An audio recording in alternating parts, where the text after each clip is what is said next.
Hi welcome to my channel. Today வறுத்த மீன் gravy எப்படி பண்ணுறதுன்னு பார்க்கலாங்களா?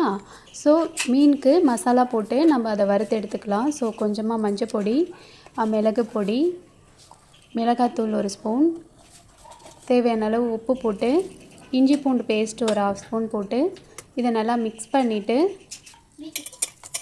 தோசைக்கல்லில் மீனை வறுத்து எடுத்து வச்சுக்கலாம். ஸோ இதுக்கு நம்ம கம்மியாகவே ஆயில் அப்ளை பண்ணி வறுத்துக்கலாம்.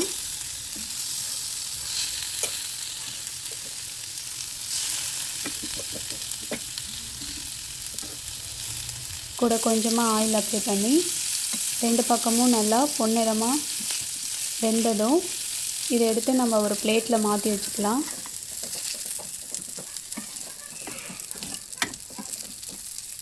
மாற்றி வச்சுட்டு ஸ்டவ்வில் ஒரு கடாய் வச்சு கொஞ்சமாக எண்ணெய் ஆட் பண்ணிக்கலாம்.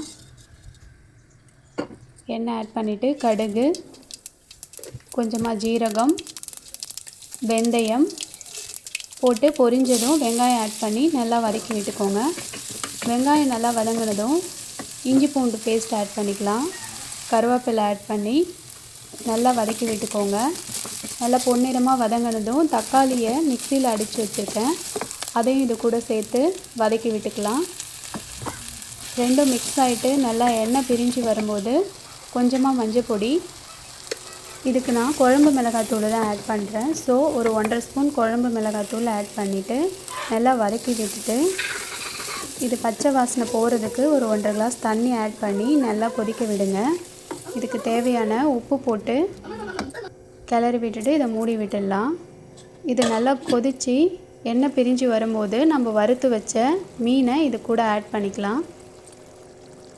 மீனை ஆட் பண்ணிவிட்டு அதுக்கு மேலே நான் ஒரு 2 ஸ்பூன் நல்லெண்ணெய் ஆட் பண்ணுறேன். ஸோ டேஸ்ட் நல்லாயிருக்கும். ஆட் பண்ணிவிட்டு இது கையால் ஷேக் பண்ணிவிட்டு அப்படியே மூடி போட்டு கொதிக்க விடுங்க. சிம்மில் கொதித்து வரும்போது இது எண்ணெய் பிரிஞ்சு இந்த மாதிரி குழம்பு நல்லா திக் கிரேவியாக வரும். கிரேவியாக வந்ததுக்கப்புறம் இதுக்கு மேலே கொத்தமல்லி தழை தூவிட்டு நம்ம ஆஃப் பண்ணிக்கலாம்.